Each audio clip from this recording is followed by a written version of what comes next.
السلام عليكم ورحمة الله وبركاته. إن الله وملائكته يصلون على النبي يا أيها الذين آمنوا صلوا عليه وسلموا تسليما. النهاردة هنبدأ حلقتنا من غير أي أسئلة، هنخش في الموضوع على طول لأننا عندنا موضوع بجد خطير جدا وغاية في الأهمية. بصوا يا جماعة، في حاجات في الدنيا أخطر من السموم، أخطر من أي أمراض. حاجات ممكن تبان لنا إن هي صغيرة وعادية كده قدام الناس، لكن هي عند ربنا عظيمة جدا وخطيرة كمان، لدرجة إنها ممكن تدمر آخرتك كلها. النهاردة عندنا 6 أكلات ربنا حرمها علينا، مش موجودين في المطاعم ولا على السفر، دي موجودة في المعاملات ما بيننا. لو حد واقع فيهم ممكن يضيع دينه ودنيته. ال6 دول بالذات اوعى تاكل حاجة منهم. اول اكله هي اكل اموال الناس بالباطل، يعني لما تاخد حاجه مش من حقك، سواء كانت بالنصب او بالكذب، او حتى ان انت تاخد حاجه مقابل حاجه انت ما عملتهاش اصلا. تخيل انك كده لما تعمل كده، انت مش بس ظلمت اللي قدامك، ده انت وقفت قصاد ربنا، لانك اكلت رزق حد تاني. النبي قال من غشنا فليس منا. كان في مره راجل كان بيشتغل نجار، في واحد وثق فيه وقال له انا عايزك تعمل لي باب يكون خشبه قوي كده شويه ويكون حاجه كويسه. طبعا النجار خد منه الفلوس كامله وراح جاب له خشب للاسف رخيص وركب له الباب على انه حاجه كويسه. بعد كام شهر كده الباب ده وقع على طفل واذاه، طفل صغير. النجار ده كان فاكر ان هو كسب، لكنه عند ربنا هو خسر نفسه وخسر ماله. ليه؟ لان ماله ده ربنا عمره ما هيبارك له فيه. تاني أكلة هي أكل السحت. السحت يا جماعة يعني الفلوس اللي جاية من حرام، زي الرشوة أو التجارة في الحرام أو أي مصدر ربنا ما بيحبهوش. ده مش بس بيضيع البركة، ده بيطفي نور قلبك.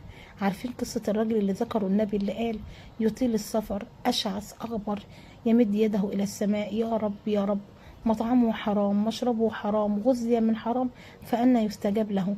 تخيل تبقى واقف تدعي من قلبك ودمعتك نازلة، لكن باب السماء مقفول في وشك بسبب لقمة حرام انت كلتها. تالت أكلة هي أكل أموال اليتامى. ده بقى أخطر وأبشع الأكلات، لأنك مش بتاخد حق أحد، ده انت بتاخد حق طفل ضعيف فقد السند. ربنا قال عن الناس دي ان هم اللي بياكلوا أموال الناس، أموال اليتامى بالظلم، بياكلوا في بطونهم نار. تخيل كده ان انت تاكل نار، يا الله. في قصة عن واحد مات وساب لاخوه طفلين، بدل ما يرعاهم ويصرف عليهم خد فلوس ابوهم اللي سابها لهم وبدأ يشتري بيها لنفسه. بعد سنين ربنا ابتلاه بفقر شديد جدا ومرض، وملقيش ليه حل ولا ليه حد يقف جنبه، لان دعوة المظلوم مش بتروح، خاصة لو كان يتيم. رابع أكلة وهي أكل الميراث. الميراث ده اسم ربنا سبحانه وتعالى قسمها بنفسه في القرآن. أي حد يتعدى على اسمة ربنا كأنه بيقول لربنا أنا أعدل منك والعياذ بالله. كم بيت اتخرب بسبب الورث، كم أخت اتظلمت لما أخوها منعها من حقها وقال دي ست ومش محتاجة. ده مش ظلم، ده ذنب بيوقف لك كل أبواب الخير. أنا أسمع عن حد أو عن واحدة أبوها مات، أخوها الكبير خد ورثها وقال لها هبقى أديكي فيما بعد. السنين عدت وهي ما أخدتش ولا حاجة. النتيجة إن هي عمرها ما دعت له بالخير ولا غفرت له اللي عمله، وفي الآخر هو مات على غفلة ولسه الورث عنده لحد دلوقتي. خامس أكلة هي أكل الربا. الربا دي إعلان الحرب، أنت بتعلن الحرب مع الله ورسوله. يا ترى أنت تقدر تحارب ربنا؟ تخيل إنك داخل في حرب مع ربنا. الربا يا جماعة مش بس في البنوك، لأ، في أي معاملة فيها زيادة على أصل المال مقابل الزمن. ناس كتير بتقع فيه وهي للأسف ممكن تكون مش واخدة بالها. الكارثة بقى إن الربا ده بيجيب الفقر، حتى لو شكله غني.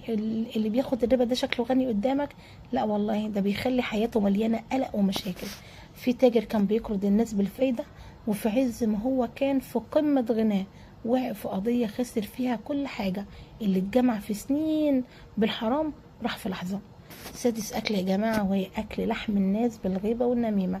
الغيبة والنميمة ربنا شبهها بأبشع صورة، قال ان انتوا تحبوا ان انتوا تاكلوا لحم اخيكم ميتا. تخيل المنظر، يعني تقعد مع اصحابك تتكلم على فلان وعلان وتقطع في سمعة ده وتنقل كلام على ده مع ده عشان توقع ما بينهم، كأنك بتاكل من لحم وهو ميت. منظر بجد مقزز ومؤلم جدا، لكن للأسف بقى عادة عند كل الناس إلا من رحم ربي. مرة واحدة كانت بتتكلم على جارتها قدام الناس بالباطل، وفي يوم اتقال عليها نفس الكلام اللي قالته على جارتها. فضلت تعيط وتقول انا ما استاهلش ده، انا ما بعملش ده، لكنها كانت بتعمل في غيرها نفس اللي اشتكت منه. في اخر حاجة، الستة دول يا جماعة مش بس حرام، دول مهلكات. اي لقمة جاية من حرام هتكون وبال عليك، حتى لو جابت لك حاجة حلوة مؤقتة هتلاقي بعدها والعياذ بالله مصايب وضيق، لان اللي ربنا حرمه في شر انت ما تعرفوش. خلوا حياتكم نقية من الحرام، كلوا من الطيب، اشتغلوا بالحلال حتى لو قليل، لان القليل مع البركة بيكبر، لكن الحرام بيضيع ويمسح كل شيء. في آخر دعوانا يا رب طهر قلوبنا من الحسد والحقد، وألسنتنا من الغيبة والنميمة، وأموالنا يا رب من الحرام. يا رب اجعل رزقنا رزق حلال طيب مبارك فيه. اللهم ارزقنا القناعة بما أعطيتنا والرضا بما قسمته لنا، وابعد عنا يا رب الحرام وأهله، وأمنا يا رب يوم الفزع الأكبر. اجعلنا يا رب ممن يأكلون الحلال ويشربون الحلال ويلبسون الحلال ويدخلون الجنة بغير حساب ولا عذاب يا أرحم الراحمين. في آخر دعوانا أن الحمد لله. صلوا على من أمرتم بالصلاة عليه. لو وصلت لحد هنا واستفدت بأي معلومة، لو حتى حاجة كده صغيرة، ما تنساش تدوس لايك واشتراك علشان يعم الخير ولزيادة الأجر إن شاء الله. شكرا جدا والسلام عليكم ورحمة الله.